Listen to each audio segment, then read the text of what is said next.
They seem to be completely unaware that Christians are being murdered, that in the Kurdish territory, up in the upper part of Iraq, Christians are routinely beheaded. Hundreds of Christian children had their heads cut off because they refused to renounce Christ. This is the kind of treatment that Christians are getting at the hands of Islamic jihadists. Former Arkansas Governor Mike Huckabee, a potential presidential candidate, there on Fox, discussing the growing persecution of Christians in the Middle East. As we welcome you back to America's Forum with Miranda Khan, J.D. Hayworth, ISIS, of course, continuing to build a modern caliphate. And many experts are warning that if nothing is done soon, we might very well see the end of a Christian presence in the Middle East. For more on this story, let's call in our next guest, terrorism expert Raymond Ibrahim. And we also have with us in studio Dr. Robert Rabil, Mideast expert and a professor at Florida Atlantic University. Raymond, first to you, and thanks for Skyping in this morning. The UN Security Council is scheduled to meet later this month to discuss persecution in the Middle East. Does that UN meeting mean anything tangibly? Based on precedent, I would say no. If anything, I'm actually impressed that they are talking about it publicly, which is a good thing.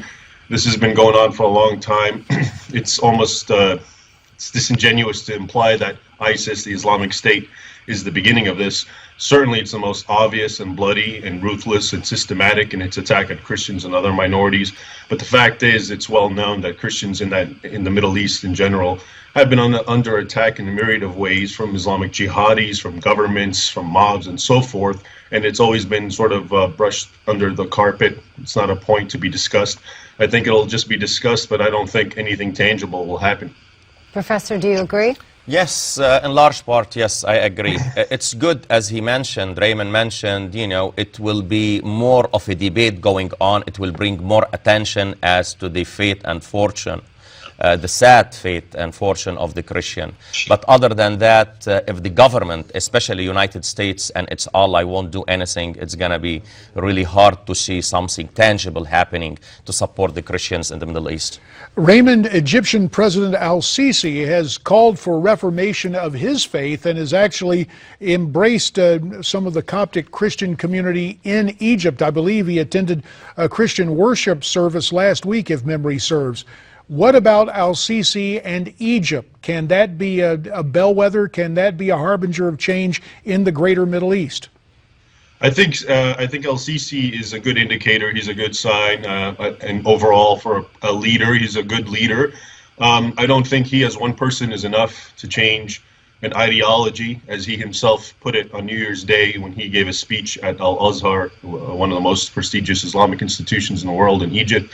And he basically said, we have to do something about this ideology that has become, that we've made sacred over the course of centuries. And he's essentially talking about an Islamic ideology that treats the other as the infidel, that, you know, believes in continuous warfare. He even said that, how can we as Muslims be at war with the rest of the world? He gave a number like 1.5 billion versus 6 billion of people of the world.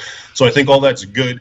But I think even his own words indicate how uphill of a battle this is, and it's been going on for centuries. And there are definitely moderate Muslims who are trying to get along with the rest of the world. But the debate, unfortunately, is often who we call radicals, ISIS, and so forth. They tend to have a stronger leg in this debate when it comes to the Islamic theological texts. So it's always kind of, and in Egypt, for example, he gave this debate, Sisi, at Al-Azhar, and Al-Azhar, as I was saying, is one of the most important places, and they also supported him. But at the same time, if you really dig into Al-Azhar's curriculum, you're going to find almost everything that ISIS is doing, including burning people, beheading them, enslaving them, being taught in Al-Azhar. So it's always kind of like a one step forward, two steps back deal. And it brings us to a topic that we will get to following the break. Robert Rabil, as always, we value your wisdom, counsel, and scholarship on what is transpiring in the Middle East. We will have more with Raymond Ibrahim, specifically on what is happening with ISIS and its technique of terror, as America's Forum continues here from Newsmax TV.